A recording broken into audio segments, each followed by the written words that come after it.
નમસ્કાર મિત્રો, મારી યુટ્યુબ ચેનલમાં ફરી એકવાર આપનું હૃદયપૂર્વક સ્વાગત છે। આજનો ટોપિક છે મિત્રો કે ઘરે જાતે બનાવેલું ઘી તમે જો ખાતા હોય તો સાવધાન, એ ઘી આપણા બોડી માટે ખૂબ ખતરનાક સાબિત થઈ શકે છે।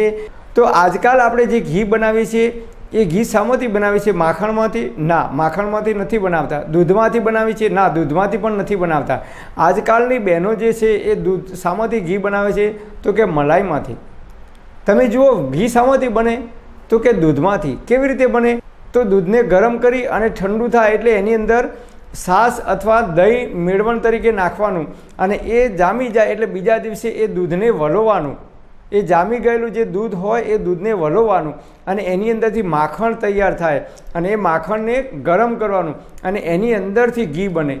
જ્યારે આજકાલ બહેનો શું કરે છે, દરરોજ 1 લીટર કે 1.5 લીટર કે 2 લીટર દૂધ લેવાનું અને પછી એ દૂધને ગરમ કરવાનું અને એ દૂધની જે મલાઈ આવે એ મલાઈને એક તપેલીમાં જુદી કાઢી લેવાની।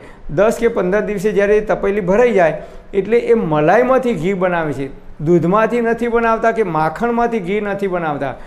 અને તમે જુઓ 10 કે 15 દિવસે આપણે જ્યારે મલાઈ ભેગી થાય તપેલી ભરીને એમાંથી જ્યારે આપણે ઘી બનાવીએ છીએ ત્યારે એ જે છાશ બને છે પાણી વેળ્યા પછી એ છાશ ખાવા લાયક હોતી નથી, ગંધ મારે છે, સ્મેલ આવે છે, દુર્ગંધ આવે છે, આપણે ખાઈ શકતા નથી એ છાશ।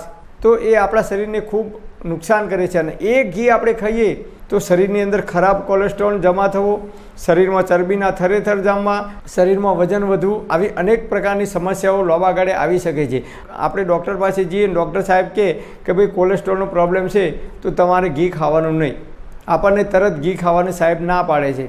તો આ જે અત્યારે હાલની બહેનો લેટેસ્ટ 21મી સદીની ભણેલી ગણેલી બહેનો જે ઘી બનાવે છે એ તદ્દન ખોટી રીત છે। પહેલાંના જમાનામાં આપણા ઘડિયાઓ, આપણા વડવાઓ, બાપ દાદાઓ અભણ હતા પણ એ લોકો જ્યારે ઘી બનાવતા ત્યારે 10 કે 15 લીટર કે 20 લીટર દૂધ હોય તો એ દૂધને ગરમ કરી અને ઠંડુ થાય એટલે એની અંદર દહીં અથવા છાશ નાખી મેળવણ નાખી અને એને મૂકી રાખવાનું આખી રાત।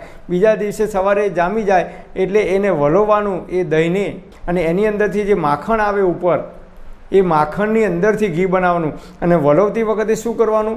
તો ઘડિયાઓ કહેતા હતા કે ભાઈ ગરમ કરીને 1 લોટો કે 2 લોટા જેટલું જરૂર હોય એટલું પાણી એની અંદર ગરમ પાણી, ઉંફાળું પાણી નાખવાનું, ગરમ ઉંફાળું પાણી વેડવાનું। દહીંની અંદરથી માખણ ઝડપથી છૂટું પડે છે અને એ માખણને એકઠું કરી અને એને ગરમ કરીને ઘી બનાવવામાં આવે તો એ ઘી છે એ શરીર માટે સૌથી લાભદાયક છે, સૌથી ઉપયોગી છે।